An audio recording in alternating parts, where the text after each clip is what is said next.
ओम शांति। आज 31 दिसंबर 2022 है और प्यारे बाबा के आज साकार रूप से चले हुए मधुर महावाक्यों का स्पष्टीकरण देंगी आदरणीय आशा दीदी। ओम शांति दीदी। ओम शांति। आज वर्ष का आखिरी दिन है। बाबा ने कहा, मीठे बच्चे, तुम्हें शिव जयंती का त्यौहार बड़ी धूमधाम से मनाना है। ये तुम्हारे लिए बहुत बड़ा खुशी का दिन है। सबको बाप का परिचय देना है। बाबा ने शिव जयंती का महत्व बताया। शिव जयंती का त्यौहार बहुत धूमधाम से मचा। शिव जयंती आने वाली है ना। प्रश्न है, कौन से बच्चे अपना बहुत बड़ा नुकसान करते हैं? घाटा कब पड़ता है? जो बच्चे चलते चलते पढ़ाई छोड़ देते हैं वे अपना बहुत बड़ा नुकसान करते हैं। बाबा रोज़ इतने हीरे रतन देते हैं, गुप्त पॉइंट्स सुनाते हैं। अगर कोई रेगुलर नहीं सुनते हैं तो घाटा पड़ जाता है, नापास हो जाते हैं, स्वर्ग की ऊंची बादशाही गवा देते हैं, पद भ्रष्ट हो जाता है। गीत है, रात के राही थक मत जाना। ये रात और दिन मनुष्यों के लिए है। शिव बाबा के लिए रात और दिन नहीं है। ये तुम बच्चों के लिए है, मनुष्यों के लिए है। ब्रह्मा की रात, ब्रह्मा का दिन गाया जाता है। शिव का दिन, शिव की रात ऐसे कभी नहीं कहा जाता। क्यों?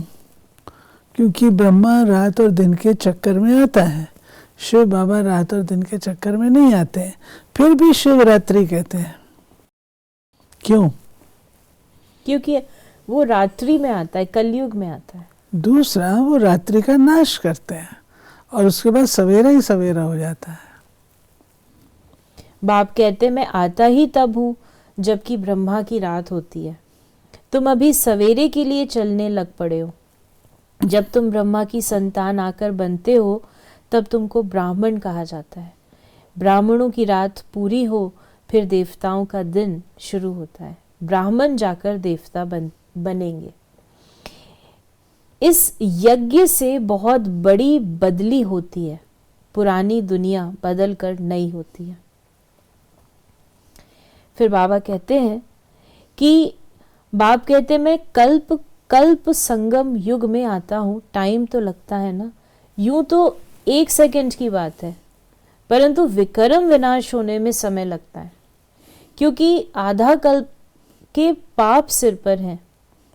बाप स्वर्ग रचता है तो तुम बच्चे भी स्वर्ग के मालिक तो बनेंगे, परंतु सिर पर जो पापों का बोझा है उनको उतारने में टाइम लगता है। योग लगाना पड़ता है। अपने को आत्मा ज़रूर समझना है। आगे जब बाबा कहते थे तो जिस्मानी बाप याद आता था। अभी बाबा कहने से बुद्धि ऊपर चली जाती है। फिर बाबा ने कहा कि ये है पुराना शरीर, इनको क्या श्रृंगार करना, परंतु अंदर में समझते हैं अभी हम वनवा में हैं। ससुर घर नई दुनिया में जाने वाले हैं। पिछाड़ी में कुछ भी नहीं रहता है, फिर हम जाकर विश्व के मालिक बनते हैं। ये बाबा बता रहे हैं, संगम युग पर जब मैं आया हूँ तो तुमको मैं नई दुनिया का ज्ञान देता हूँ, तुमको सतयुग में ले चलता हूँ जहाँ तुम श्रृंगारी मूर्त होते हो, परंतु इस संगम पर तुमको वनवाह में रहना है। तुम्हारा ध्यान इन सब साज श्रृंगार में नहीं जाना चाहिए, तुम्हारा ध्यान पढ़ाई में जाना चाहिए। पुरानी दुनिया से वैराग रखना है। तो बाबा ने कहा कि तुम बच्चे प्रदर्शनी जब दिखाते हो तो उनमें ये भी लिखो कि आज से 5000 वर्ष पहले भी हमने ये प्रदर्शनी दिखाई थी और समझाया था कि बेहद बाप से स्वर्ग का वर्षा कैसे ये हम लोग लिखा करते थे।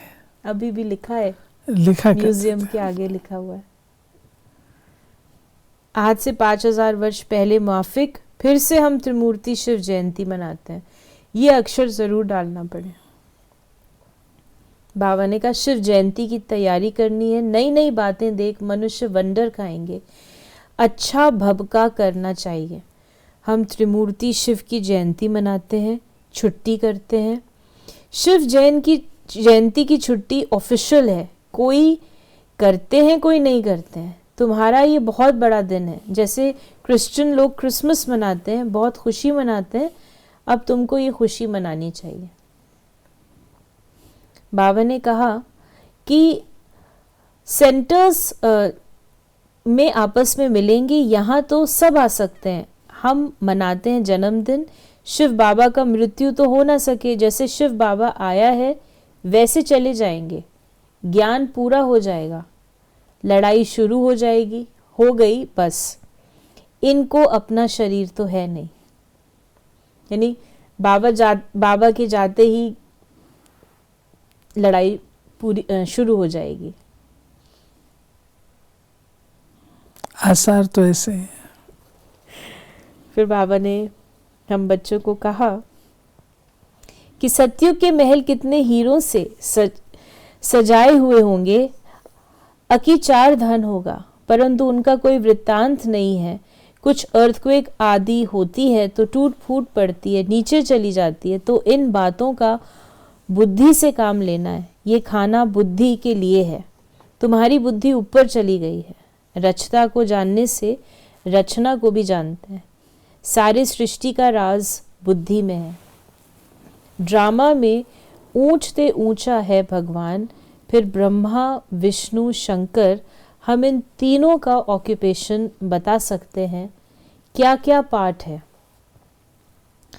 फिर बाबा ने हम बच्चों को कहा कि ब्रह्मा की बेटी सरस्वती, भल माँ का टाइटल दिया है परंतु थी तो बेटी, सही करती थी ब्रह्मा कुमारी सरस्वती। तुम उनको मम्मा कहते थे, ब्रह्मा को माँ कहना शोभता नहीं है। बाबा ने मम्मा के नाम से लेटर्स भेजे थे, राजाओं को भी और शंकराचार्य को भी, तो मम्मा नीचे साइन करती थी, जगदम्बा सरस्वती। बाप कहते हैं अच्छी रीति पुरुषार्थ करो। बच्चियां नए नए स्थान पर चक्र लगाने जाती हैं। अगर अच्छी माताएं आदि हैं तो सर्विस को जमाना पड़े। सेंटर पर अगर कोई नहीं आते हैं तो अपना नुकसान करते हैं।